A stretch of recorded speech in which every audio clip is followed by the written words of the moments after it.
The heat killed my plant. OMG, the heat killed my plant. It was not my fault. It was the heat. It's the sun's fault. You see, that sun right there killed my plant. I did not do anything. The sun killed it. That's exactly what I hear from people all the time, almost daily. Blaming everybody but themselves. I can tell you, it's not the heat that killed your plant. It was you. What's up, guys? This is Al, and in today's episode, I'm busting another myth. And that is, the heat killed my plant. I hear that almost daily. Plants die in the summer, and the number one excuse people use is the heat magically killed their plants. Yes, in today's episode, I'm busting that myth. I'm going to be telling you the reasons why plants die in the summer months, and they are going to surprise you. So keep on watching. All right, guys, so it's summer. As soon as it hits 100 degrees, I don't care if it's still spring or not, it is summer to me. It's freaking hot and plants are dying right and left. And I'm making this video to save some plants. Not save you, save your plants. Okay, check this out. In order for you to understand this, you need to understand something very important about plants. Over 90% of the water you give your plants use through transpiration. What is transpiration? That's just a fancy word for sweating. Plants sweat for the same reasons you do. Yes, if it's hot, freaking hot, your plants are gonna sweat more. And guess what? The more they sweat, the more water they drink, the faster the soil dries. So this is why people cannot tell you how often to water your plants, because everybody's experiences, environments are going to be different. So when you go to your favorite nursery and you buy a sunburst bamboo like this one right here, and you ask the person selling you the plant how often to water that plant, well, most places are gonna tell you water every 2-3 days for like 2 minutes and 15 seconds and 5 milliseconds. Like, they give you exact numbers that are not realistic. That will be like telling you how often to drink water. It's just not going to work, because you see the environment of this plant. It is shaded right now. It is almost 4 o'clock in the afternoon. This area just got shaded. But you can also see the environment of this plant is surrounded by other plants. It is not as hot as being in full direct sun right here. You see this ice cream bean trees right here? They're starting to wilt. I can see from a mile away they need water. So I need to water these guys, because if I don't, they are going to take damage. And that damage is going to take several months for them to come back.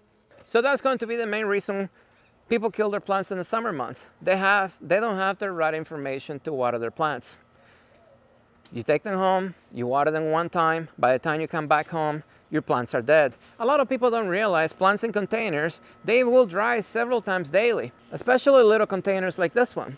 This is a Barbados cherry right here. This is a 4-inch container. If you want to learn more about container sizes and everything about containers, I got another video where I talk about that in details. But this plant right here, I watered this morning, twice already. And if you look at it, it is already dry. So this plant needs water again. That is 3 times in one single day. So if you go to a nursery and you buy this plant, you take it home, you water it in the morning, and then you go to work, you do your thing, come back home, and the plant is dead. The heat did not kill that plant. You know what killed it? You not watering your plant. Anytime you have a gardening question, you can usually turn that question around and apply it to yourself. So let's say you're in the middle of the sun, getting blasted by the sun all day, and you don't drink water because you're that smart, and then you die. Was it the sun that killed you? Or was it the lack of water? I get this excuse every single time people kill plants during the summer months, especially when they call in, they email me, they text me, and they're like, the heat killed my plant. And I don't know what it is, but you know, people kill one plant and they automatically assume the heat killed the plant, and then they don't plant anymore. They're like scared to death to plant anything in the heat, and then they wait until fall. And then these people are usually into tropical plants, plants that I like personally, and guess what happens? They wait until fall. We have no fall here in the desert. Our fall is like 2-3 weeks, and then winter gets here, and then their plants die. And then the cold killed my plant. And then they wait until summer, and then they plant again, and then guess what? The heat kills the plant. And it's just a vicious cycle that never ends. Either the heat kills their plant or the winter kills their plants. It's never their fault. So check this out. I'm gonna tell you the main reasons why people kill their plants in the summer. So the reason number one, it's going to be people are not watering. Like I told you earlier, plants will dry several times in one single day.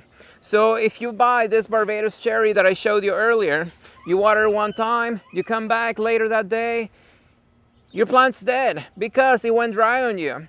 And depending on the temperatures in your area will dictate how fast those plants are going to die.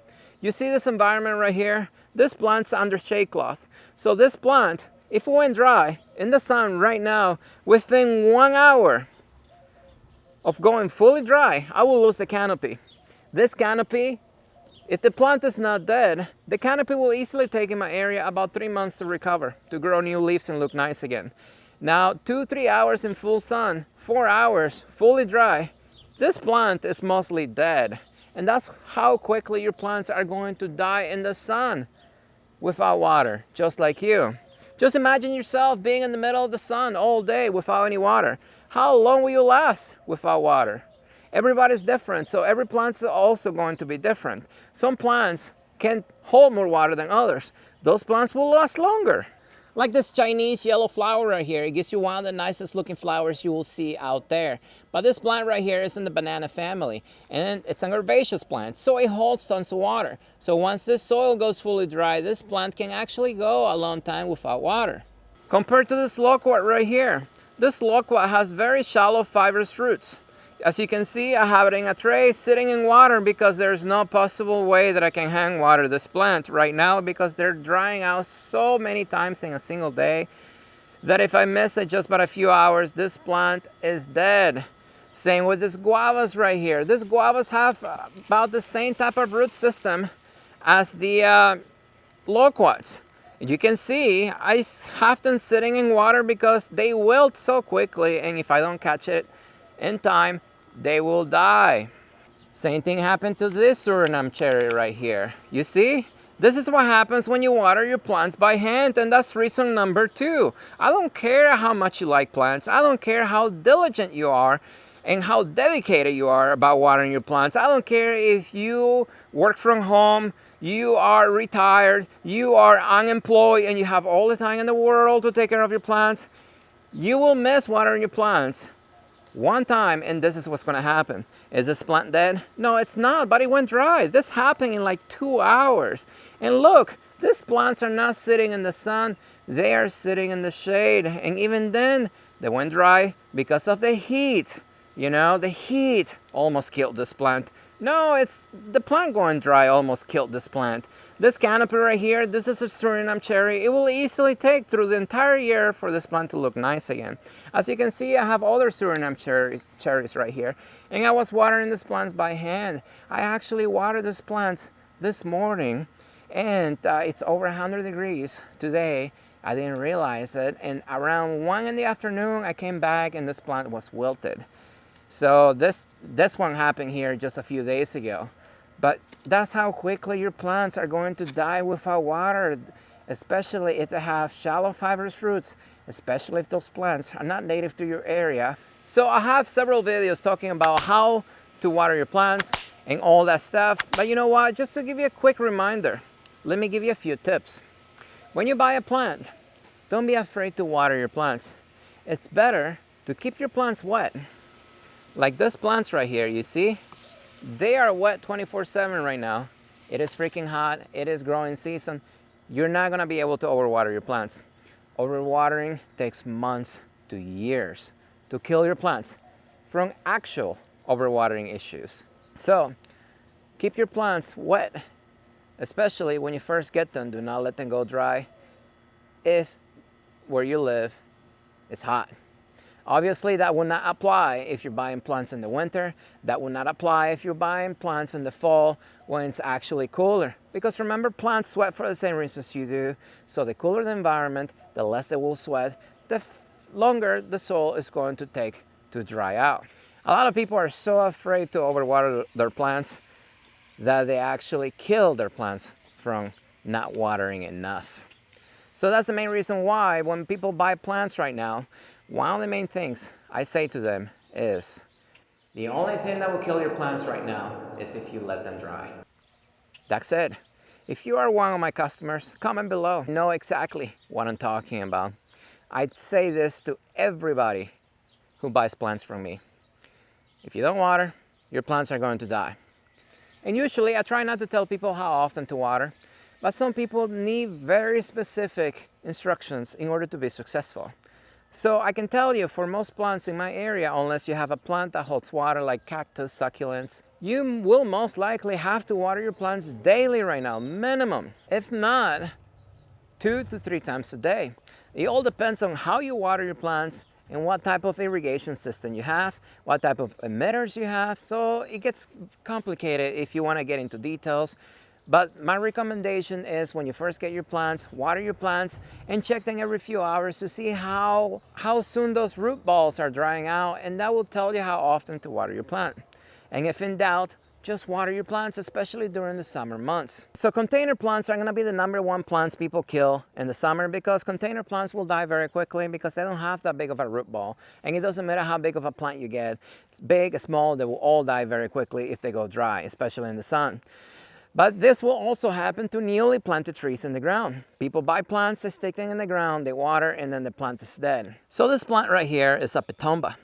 I almost killed it. Initially, I was watering by hand, but this plant has the same type of root system as a Suriname cherry, the same type of roots as a loquat, as a guava plant. They're very fibrous, very tiny, and they require the soil to stay wetter than other plants, especially in hot areas like here in Arizona.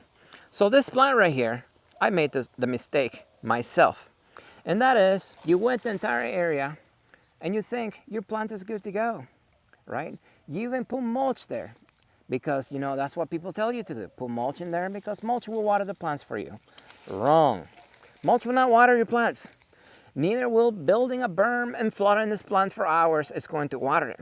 Because you have to understand, this plant right here took about 2 years to root itself on the ground. It took longer than expected simply because it suffered the first summer, because I was not watering correctly. And thankfully it did not die because I got lucky. Well, this area right here is shaded, and I can tell you, if it had had more sun, it would have been completely destroyed. But anyways, the main mistake people make is they soak the entire area and then they think the plants are good to go for the next few days. Wrong. This plant doesn't have roots in here. Well, it didn't at that point, at that time, it didn't have any roots in this area. So if this area is wet right here, it doesn't matter if this area is wet in here, that's where your roots are. So this plant will wilt and die with the soil around it being wet because it has no roots in that soil to drink that water. You have to understand, most plants take months, if not a couple years, to root themselves in the soil.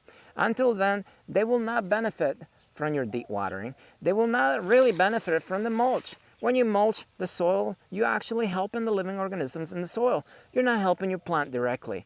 So when you have new plants in the ground, make sure you water right next to the trunk, right where the root ball was or is, and just concentrate there for the first summer at least. Year number 2, then you can go ahead, build your berm, you know, mulch it heavily, do your fancy stuff that people tell you to do on YouTube, and then you're good. You're gonna be fine. But for the first summer, just water right there. Don't worry about the soil around it. That will be the second main mistake people make in my area. Very easy myth to bust. And all I had to do was just use some common sense. The heat did not kill your plant. You killed your plant because you did not water. Simple as that. Depending on the area that you live in, some plants will die faster than others. But the key with gardening is always going to be water. Don't be afraid to water your plants unless it's the middle of the winter. And obviously keeping your plants wet in the winter 24/7 is not going to help anybody. But during the summer months, if in doubt, just water your plants. It takes a very long time to kill your plants from overwatering. And if you want to learn more about overwatering issues, I got a video where I talk about that in details. So go ahead and watch that to learn more about overwatering issues, which is another myth on its own. But as always, guys, hopefully this helps somebody out there. Water your plants. Stop blaming everybody else but yourself. And as always, I will see you next time.